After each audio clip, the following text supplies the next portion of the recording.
Thousands of people have gotten their hands on one. And who knows, you could be next. Win your very own Good Morning Augusta coffee mug at WJBF.com/coffee club. Sponsored by Honda Cars of Aiken. Get the latest video in one click at WJBF.com. The Live 5 for 6 mobile app. Download it today. Tomorrow will be another dry day with winds picking up the pace and much warmer temperatures. This is all ahead of our next storm system that will impact us early Wednesday morning. We could even have some severe storms. I'll have the latest on that with a look at the futurecast coming up. Now on News Channel 6 at 5, wildfires burning in South Carolina. How first responders are working to battle the blaze. As your News at 5 starts now. Live from Television Park, this is WJBF News Channel 6 at 5.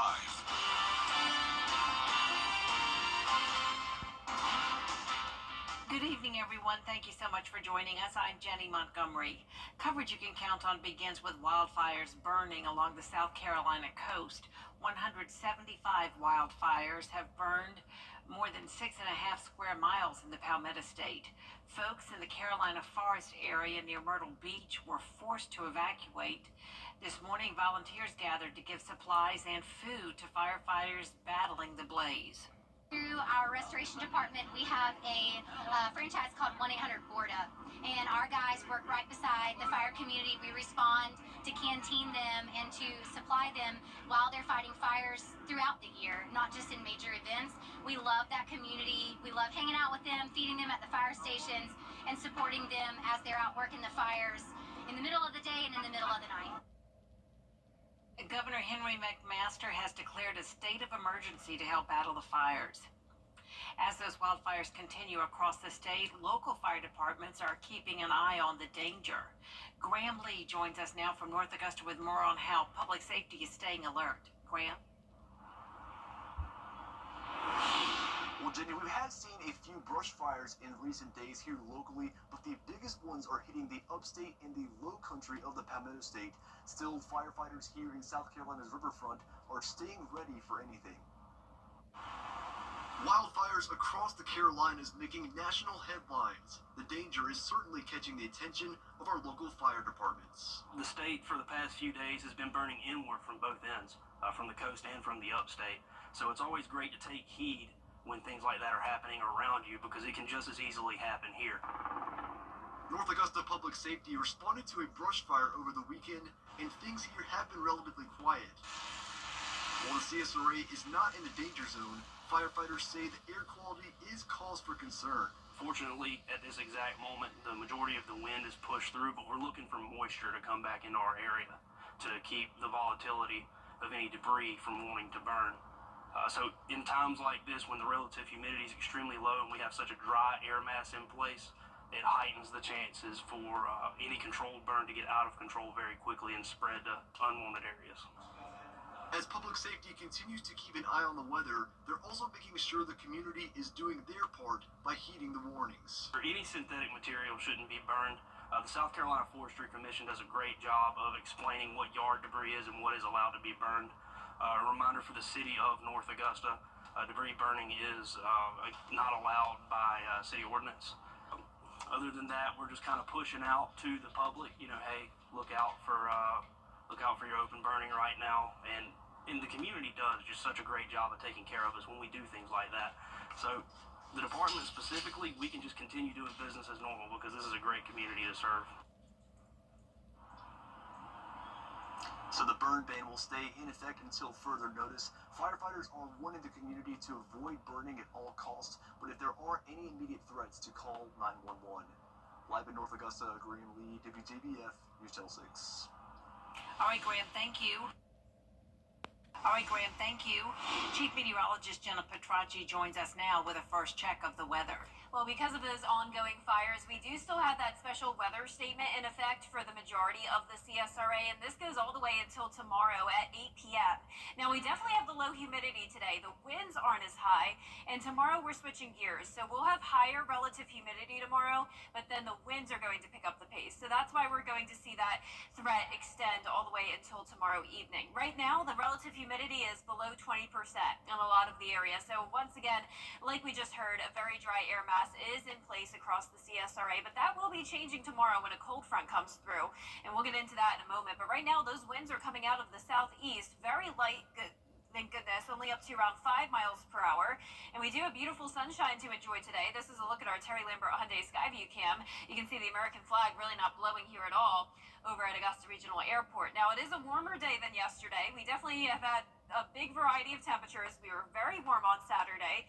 The cool down came yesterday, and now we are still on the cooler side, but around 8 to 10 degrees warmer than yesterday, putting us in the 60s. 63 in Louisville and Swainsboro, 63 in Allendale, Aiken at 61. The sensor at Augusta Busch Field did just go out, but just a moment ago we were at 63, 60 in Edgefield, and 62 in Lincolnton.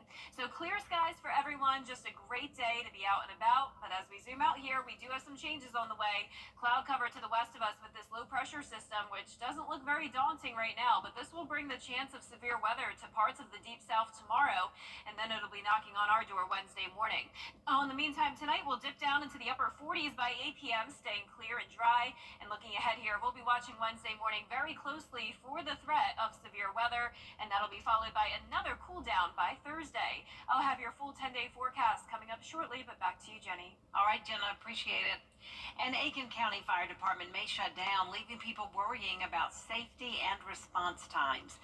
The Wagner Fire Department is at risk of closing due to a funding shortfall. Fire officials and neighbors are fighting to keep it open by signing petitions and speaking out. They are worried about longer response times and firefighters unfamiliar with the area. Well, we live a few miles outside of Wagner, so waiting for somebody to come from another location just to find us is another instance. You know, our fire department's going to be familiar with the area, whereas someone else might not be. We're on a dirt road, so, you know. The Widener Town Council will be meeting at 6 o'clock tonight to talk about the fire department resignations and keeping local fire services. Street work coming to downtown Augusta has city leaders considering how to lessen the impact. The Streetscape project will impact parking downtown by reducing the number of spaces. Tuesday, commissioners will vote to have traffic engineers and the administrator's office meet to discuss how to ease the situation. One plan will look at making Reynolds Street and Ellis Streets both one-way downtown. The one-way streets is to try to figure out how to best utilize to where we can acquire more parking. That's the reason why the one-way streets. Our whole goal is to be, besides communication on one-way streets, is to obtain more parking than what's on the drawings. The plan will also look at better enforcement of the 2-hour parking limit downtown by Sheriff's Office, but some commissioners say that they would support setting up paid parking in the area. Applications are now open for the Georgia Promise Scholarship, which helps families of students at underperforming schools afford private school tuition or homeschool. Bria Smith has more on how it works. This gives eligible families $6,500 for private school tuition or homeschool expenses. The money goes to the parent to use it for whatever purpose they want to use it as it relates to that child's education. The Governor's Office of Student Achievement released a list last month of public schools that qualify for new vouchers, which were created by the state legislature last year. It was designed to help 21,000 students in Georgia, but there was some semantics in the language that was challenged in court, and as it turns out, now it is there are 400,000 students that qualify for the same funds. Those students are from schools that are in the lowest 25th percentile, calculated by the College and Career Ready Performance Index individual scores from previous school years, and it includes dozens of Richmond County schools. Of the state average scores, in that school qualified, any student at that school qualified for the $6,500 scholarship. But there again, like I said, but the issue became, now if there's only one school in the school system that is a failing school in the lower 25 percentile, the whole system qualifies. State Representative Carlton Howard says he believes this could make it hard for public schools, especially some in Richmond County.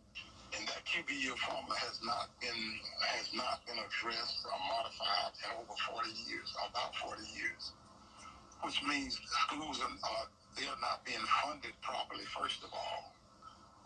And if they're properly funded, I think we can do better. Teachers need more pay. There need to be more facility updates. There need to be more security. And there's a lot more that they can do if they have more funding. If your student attends one of the schools on the list, you can submit an application for the Georgia Promise Scholarship by the April deadline. To find out if your student is eligible, just head to WJBF.com. In Augusta, Bria Smith, WJBF, News Channel 6. Next time on Jenny, meet the woman behind Peaceful Infant. She has solutions for breastfed babies who refuse bottles. Shannon Usher is a neonatal occupational therapist. Her Bottles on Purpose method is helping families all over the world. She says a common misconception that nursing moms shouldn't be the ones to give baby the bottle just isn't true. The reality is, the number one stressor for a baby is actually separation from their mom.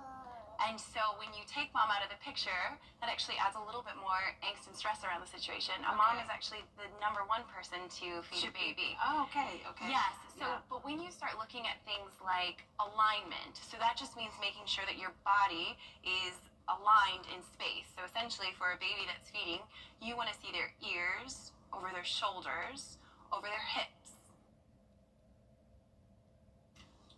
That was a cute little baby there. Find out more about alignment and other feeding positions that work for many babies, plus the HPV Vax Bash at AU Somerville, and how you can get a free smoke alarm from the Red Cross. It's all coming up tomorrow at 12:30 on Jenny. Next on this broadcast, the North Augusta girls basketball team heading to state.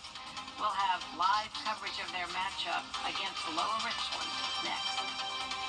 And we'll have chilly and clear conditions tonight, then some changes on the way tomorrow. It'll be a much warmer day, winds will be higher, and then that'll all be ahead of a severe weather threat coming our way Wednesday, followed by a cool down. I'll have your full Viper 6 forecast coming up.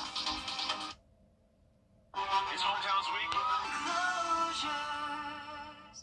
Fish delish, fish delish. Crab cakes or shrimp or fish delish. Get pops and a side, each $5.99. Captain D's fish delish. Is rainy weather putting a damper on your day?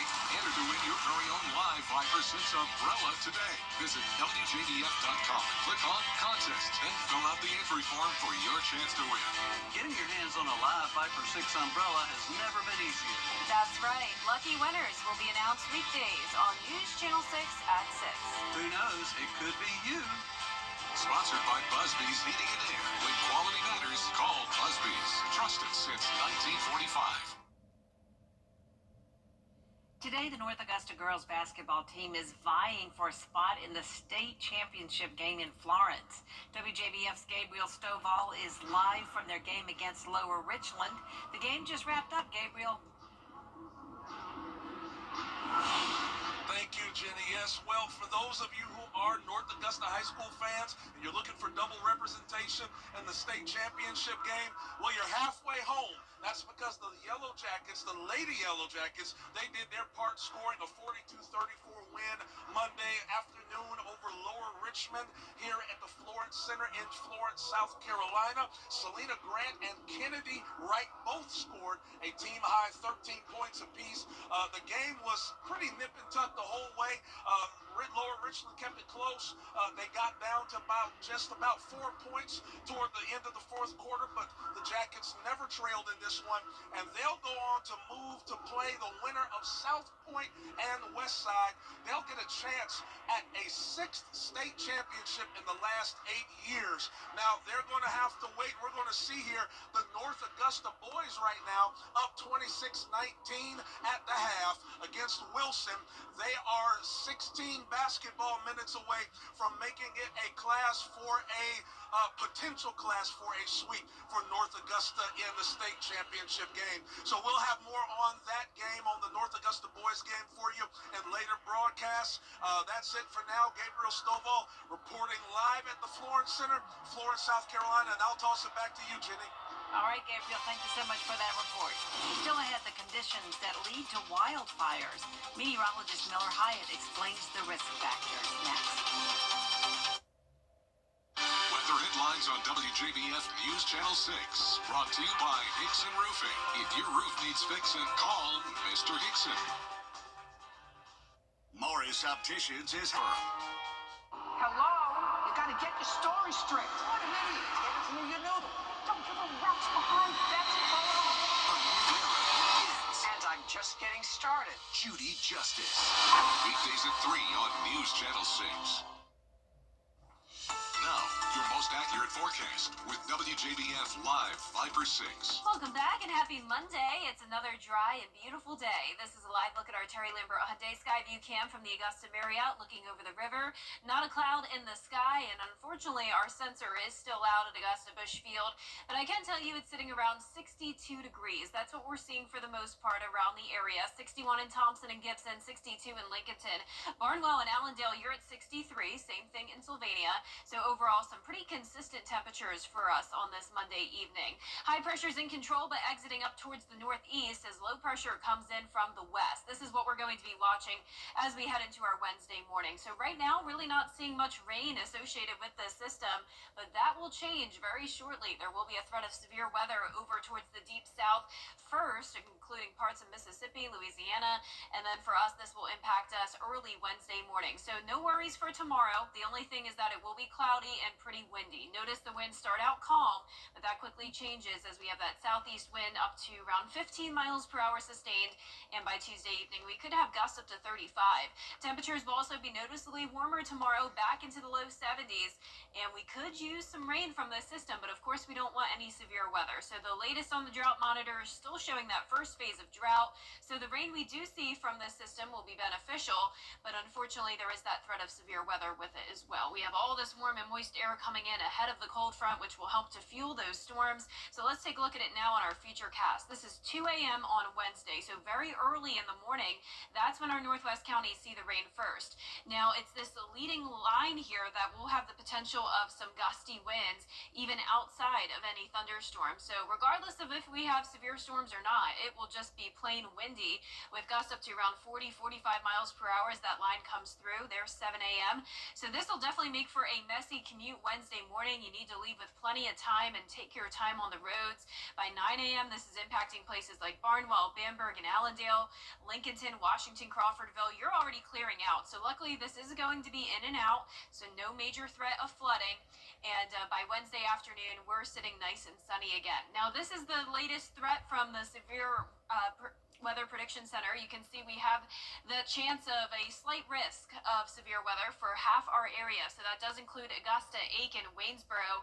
That's level 2 out of 5 on the scale, so something we take seriously. But notice we do have that level 1 out of 5 risk for several of our counties as well. So this will start out on the weaker side and then start to gain some momentum as it moves past Augusta. But as I mentioned, even regardless of that severe weather potential, we will have those gusty winds on Wednesday. And even on the backside of the system, it will still be windy into our Thursday, with temperatures changing quite a bit. We're going from the 70s back down to the 60s, and then back up to the 70s on Saturday. And just like this past weekend, we're seeing a variety of temperatures, so we're going to see a cool down again on Sunday. So you can see on our 10-day forecast, we'll have another chance of rain come in Saturday and Sunday as we spring forward. Daylight saving time begins, and then next week we'll start to warm up again.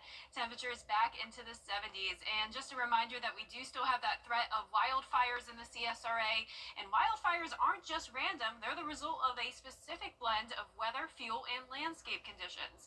Now, meteorologist Miller Hyatt explains in this week's edition of Beyond the Forecast. Hello, everyone. 1 meteorologist Miller Hyde here with a look at the dynamics of wildfires here in the CSRA. While wildfires are not as big here as in other states out west, we are susceptible to wildfires, and it's important to understand how they work. So first, we look at the main three ingredients represented by the fire triangle. The air provides the oxygen needed to burn. Fuel, anything that burns, such as the debris left over by Hurricane Helene or fallen leaves on the ground. And third, we have the spark, the heat needed for that fire to start, such as from a lightning strike, which is less common, but those are the three main ingredients, and you need to have all three present for a wildfire. So looking at the causes of wildfires, the number one cause, unfortunately, is from human activities, such as leaving a campfire unattended or throwing out a cigarette butt. We're also looking at the heat source from the sun, and less common, like I mentioned earlier, is a lightning strike. So once we have that fire, how does it spread? Well, we look at four things. First is overgrown forests. Then we get with the drought, which we are currently experiencing. Wind, of course, which those strong winds can really bring those fires across land fast. And then we have the extreme heat. Here in the CSRA, we have dry pine needles and, of course, that debris from Hurricane Helene. So those are ignition sources, and we need to make sure that we're staying safe when we have wildfires. And I have a few tips here for you. So first, you never want to leave campfires unattended. Then you need to adhere to burn bans and warnings, properly discard extinguished cigarettes, keep vehicles off of dry vegetation, avoid power tools that can cause sparks, and obey orders from local officials. I'll have the detailed look at how wildfires work here in the CSRA on my blog, Beyond the Forecast, on WJBF.com. Up next, the cats meow. We'll hear from feline fanatics who were in Chicago for a cat convention after the break. Dentistry is one of the difference. Visit us online today at queencityonline.com. Over the weekend, cat lovers from around the country were in Chicago for the Pop Cats convention. Sean Lewis was there.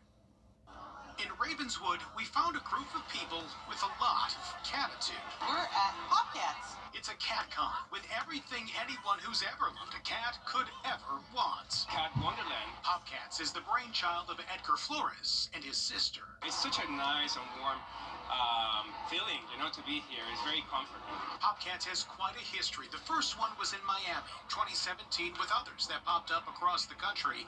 Chicago's first was 2022. Chicago is a big cat city, and that's why we love it here. From buttons to books and lots of art, this is a one-stop shop for everything that makes a cat lover's heart purr.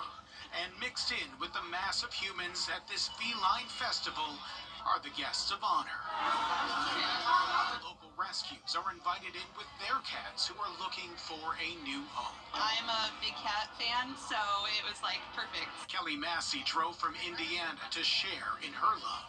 Dog people are good people too, but cats are where it's at. Convincing enough, it's given even dog lovers some pause. I never used to be a big fan of cats growing up, actually. I've always had some bad experiences, but because of Kelly, I've definitely grown to like them, especially with her cats.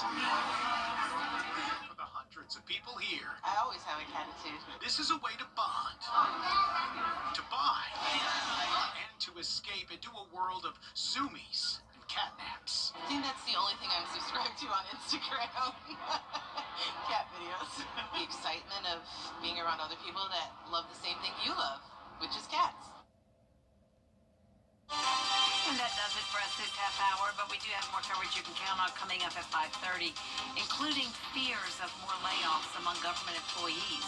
Dee has that story and more after the break.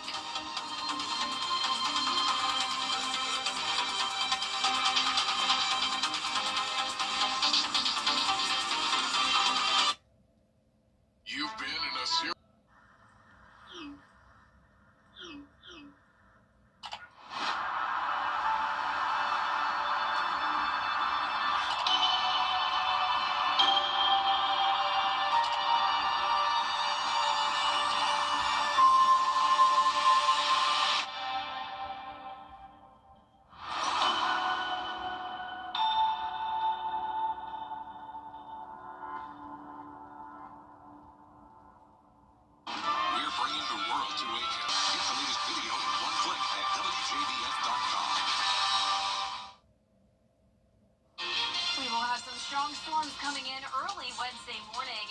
Also, windy conditions throughout the entire day tomorrow, Wednesday, and then again on Thursday with some big changes with our temperatures. I'll have all the details coming up. Live from Television Park, this is WJBF News Channel 6 at 5:30. Good evening, everyone. I'm Dee Griffin. Thanks so much for joining us. Topping today's headlines, wildfires are burning on the South Carolina coast, and local fire departments are keeping an eye on the danger as well. North Augusta Public Safety responded to a brush fire over the weekend, but they say there are no active wildfires in the area. While the CSRA is not in the danger zone, fire officials say the air quality is cause for concern. An Aiken County Fire Department may shut down, leaving people worried about safety and response times. The Wagner Fire Department is at risk of closing due to a funding shortfall. Fire officials and neighbors are fighting to keep it open by signing petitions and speaking out. They fear longer response times and firefighters unfamiliar with the area. The town council meets tonight at 6. Street work coming to downtown Augusta has city leaders considering how to lessen the impact. The Streetscape project will impact parking downtown by reducing the number of spaces. Tuesday, commissioners will vote to have traffic engineers and the administrator's office meet to discuss how to ease the situation. Some commissioners saying they would support setting up paid parking in the area. Well, coverage you can count on may shut down, leaving people worried about safety and response. Street work coming to downtown Augusta has city leaders considering how to lessen the impact. The Streetscape project will impact parking downtown by reducing the number of spaces. Tuesday, commissioners will vote to have traffic engineers and the administrator's office meet to discuss how to ease the situation. Some commissioners saying they would support setting up paid parking in the area. Well, coverage you can count on begins with crews battling those wildfires on the South Carolina coast. Caroline Yaffa spoke with people who have been affected. In Walker's Woods at Carolina Forest, you can see clear evidence of wildfire. I just want to take a step back and show you the smoke coming from the ground, and trees and limbs, they're burnt to a crisp with ash spreaded everywhere. On Saturday, homeowners were told to evacuate because of smoke and fire. When they left, there was uncertainty. Residents say they saw their houses with flames near their property and were worried their homes could have been burned to the ground. During the middle of the night on Saturday, Christine Robertson's house was filled with smoke. She said her neighbors were receiving smoke alarm notifications, and it was scary. She said being back today, she is still feeling the effects. But the most important thing is that no one got hurt. Experience and seeing what we saw, the fact that no one's homes were taken from us, just a few houses up, I would say that, yeah, that's pretty good. That's a miracle. A miracle is right. Several neighbors feel the same way, even the ones with visible fire damage. In Carolina Forest, Caroline Yaffa, WJBF News Channel 6. Time now for a first look at our weather with Chief Meteorologist Jenna Petracci. And Jenna, we have been in a roller coaster of weather for the last 3 days, and now we have the fires to worry about as well. Yeah, there's been a lot going on lately, and unfortunately we do still have that threat of fire danger all the way through tomorrow evening, and that's because of the ongoing fires for one, but also the continued low relative humidity and the winds, which right now the winds aren't bad, but tomorrow we will have very gusty winds again. So notice there is a special weather statement throughout the majority of the CSRA through 8 o'clock tomorrow evening. Right now the relative humidity is extremely low, down to 17% in Aiken, 12% in Waynesboro, but thank goodness the winds are only up to around 7 miles per hour sustained. We're not having any issues with high wind gusts today, and those winds are out of the southeast. So we are going to start to warm up. Tonight we'll stay above freezing by just a few degrees, and then tomorrow will be noticeably warmer. Now it is a beautiful day as we take a look at our Terry Lambert Hyundai Skyview cam over the Savannah River. Warmer than yesterday by up to 10 degrees in some spots, and Waynesboro, you're 8 degrees warmer, 9 degrees warmer in Aiken. So our temperatures have made it into the low to middle 60s today. 63 in Millen and Sylvania, 62 in Thompson. Augusta sensors out, but we're right around 62 as well. 61 in Aiken and Saluda. So we have clear skies here on satellite and radar, but changes coming our way as we take a look at that low pressure system out towards the west. This is not not bringing many impacts right now, but this will continue to gain strength and will be bringing a threat of severe weather across the southeast over the next couple of days. In the meantime, tonight we're staying clear and it will get chilly down to 48 by 8 o'clock. And Wednesday's the day we need to watch for that severe weather potential. Very high chance of rain followed by a cool down on Thursday. I'll have your full Viper 6 forecast coming up shortly, but back to you, Dee. All right, thanks so much. We look forward to seeing you then. Well, today, rallies being held in support of a new Georgia bill could remove speeding cameras from school zones. The move comes after numerous complaints from drivers who say the cameras catch them for going above the school zone speed limit, even when school is not in session. But some lawmakers say they're not working as anticipated. Others say it's simply a way for local governments to pocket money through speeding tickets, and it may be better if they are calibrated. However, what's happening now is that those cameras are not calibrated correctly because they're getting in off times of the day, i.e. after school hours. People are getting tickets for speeding, and they shouldn't do that. So that's going to be a big issue that's coming up now. The original 2018 law was for the speeding tickets to be issued for drivers going at least 10 miles over the speed limit 1 hour before and after school closes. This new bill is still being reviewed by House lawmakers and will need Senate approval before it can be sent to Governor Kemp's desk. Well, coming up, a major betrayal in the world of wrestling. Say it ain't so. And a celebration on the red carpet. It's what's trending, and it's next. And another chilly night tonight, but we are warming up tomorrow. It'll be noticeably warmer and noticeably more windy. We will have a low pressure system moving in on Wednesday, bringing the chance of severe weather, followed by another cool down. I'll have your full Viper 6 forecast coming up. This week, book direct flights to Washington, D.C. at flyags.com.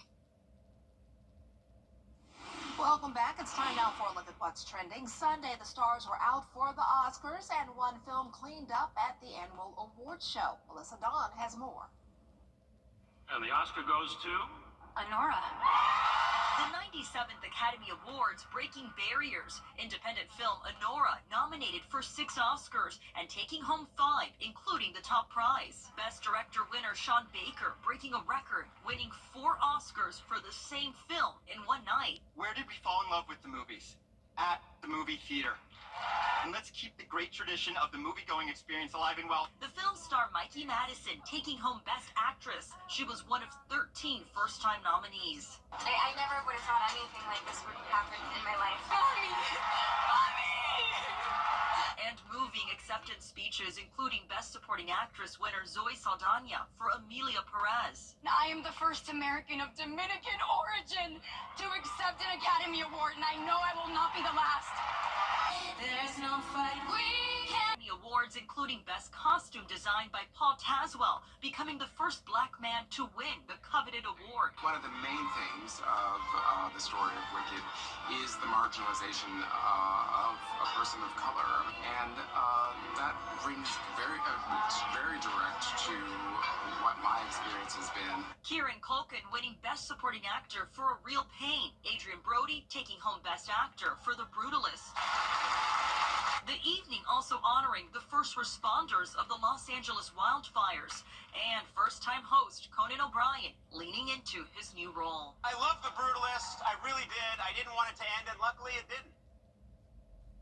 The night also paying tribute to the late Quincy Jones following a moving performance by Queen Latifah and Morgan Freeman delivering a heartfelt eulogy for actor Gene Hackman. Melissa Dawn, ABC News, Los Angeles. A great night indeed. Well, Saturday night, wrestling fans were shocked when John Cena attacked Cody Rhodes with the help of Dwayne "The Rock" Johnson. Some fans even syncing the attack to a famous song. Take a look. For internet communication, Microsoft has decided to shut Skype down. I didn't even know Skype was still a thing. Now, if you don't remember, Skype was an app you could use to make phone calls from basically anywhere there was an internet connection. And if you're still using Skype, you can move to Microsoft Teams for free or export your Skype data. Its last day will be May 5th. And again, I did not realize Skype was still a thing. I thought Zoom just knocked it off the planet, but I guess eventually it did in May. Well, eventually we're going to get some warm weather, but just not today, unless you consider 60-something warm. But It was warm on Saturday, and this roller coaster we're on. Let's check with Jenna next for a full look at your forecast and see if we're going to get off the roller coaster anytime soon. Stay tuned. At the Access One Center. Brought to you locally by Busby's Heating and Air. When quality matters, call Busby's. Trusted since 1945. The CSRA is full of amazing women. Women who inspire. Women who innovate. Women who lead. That's why News Channel 6 brings you Women to Watch. On the last Wednesday of each month, News Channel 6 recognizes local businesswomen who are making a positive impact in our community. Nominate someone today at WJBF.com. Sponsored by Goodwill. Weather headlines on News Channel 6. Brought to you by Hickson Roofing. The News Channel 6 mobile app is now even better. Download it today. Now, your most accurate forecast with WJBF Live Viper 6. Welcome back. Last Friday, I had a super fun school visit over at Augusta Prep. Went there for the first time and definitely will be coming back. This was an awesome group of students. They did such a great job coming up and presenting the weather at the end, and they had some wonderful questions as well. And I have to give a special shout out to the little girl here. This is Brighton, and she's the reason this school visit happened because she does want to be a meteorologist one day. So her mom reached out to me via Facebook, and I was able to schedule a visit with her teacher, Ashlyn. So thank you so much to Brighton for inspiring this school visit last Friday, and I hope to see you again next year. Now here's a look at our Terry Lambert Hyundai Skyview cam outside the station. Another beautiful blue sky that we're seeing. It's a great sunny day, and our temperatures are warmer than they were yesterday, but overall still on the cooler side. We only made it into the low 60s. And as for our satellite and radar, we have the clear skies, some clouds down to the south. High pressure still in control. Low pressure is out to the west of us, though, and this is going to be that strong system that we're watching, bringing us some impacts by Wednesday morning. But in the meantime, we're going to stay quiet on Tuesday with the exception of the gusty winds. Now, the winds will actually start out calm in the morning, and then the clouds will increase throughout the day as the temperatures warm up into the 70s. And as we get into late Tuesday night, it's possible we could see those gusts up to 40 miles per hour. So the severe weather setup will be here by Wednesday morning for our neck of the woods. We have the warm, moist air coming in ahead of it, so we do have that potential fuel for severe thunderstorm development. Here's 2 a.m. on Wednesday morning. Light rain entering our northwestern counties first. We'll see some heavier downpours, but this is the main line that we're watching. So we're talking just about 30 minutes of some rough weather, but luckily this is moving in and out very fast, so you don't have to worry for very long.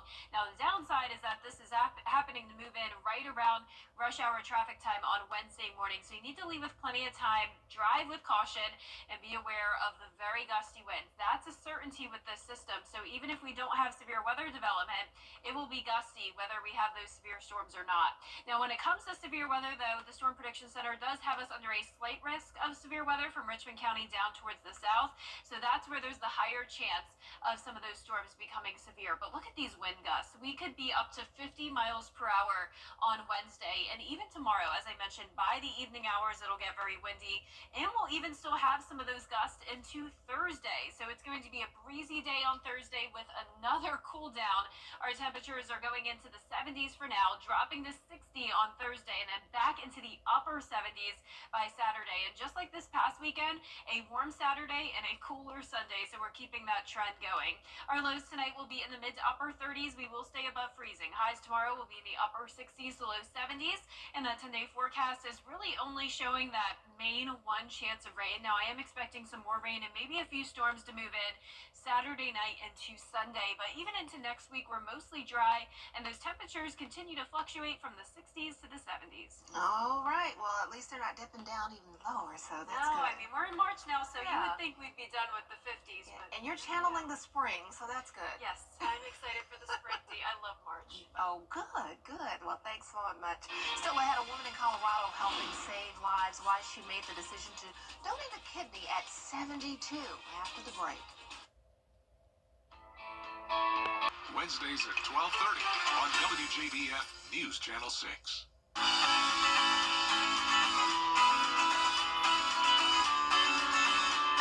Follow News Channel 6 on Instagram. A A 72-year-old woman in Colorado is showing that there's no age limit on helping others. Rachel Sauer spoke to her about her decision to donate a kidney. Barbie Lux has always had a giving heart. I feel like if you have an abundance of anything, be it time or resources, that it's an opportunity to share. Then she took that mindset a step further and began looking into kidney donation. I came across a story from someone who had donated to a stranger. I didn't know that that was possible. At 73, she wasn't sure if she was eligible, but found age alone isn't a barrier. The older people that maintain kidney function are actually great donors. Hunter Moore, surgical director of Living Donor Transplant at Advent Health Porter, says they focus on health. Things that would obviously not qualify for a kidney transplant would be diabetes, high blood pressure. Lux says she spent the night in the hospital following the procedure, but the next day, she had almost made a full recovery and said she would do it all over again. It's an incredible, rewarding feeling that I've yet to put words to. While any healthy individual can donate, Moore says age does come with some considerations. The older individuals that have less sort of kidney function is that they can donate that kidney, but it's not going to be as kind of long-lasting and as durable as someone that's 30-year-old that's donated a kidney. But it can still do the job, and with 2,000 Coloradans waiting an average of 3 to 5 years for a kidney, Lux says she's hoping to inspire others her age to give it some thought. I would encourage people to learn about it. Oh, that is wonderful. Well, that's it for this half hour, but there is more coming up on News Channel 6 at 6, including some city leaders are proposing changes to downtown streets. We will explain the latest proposal when we return.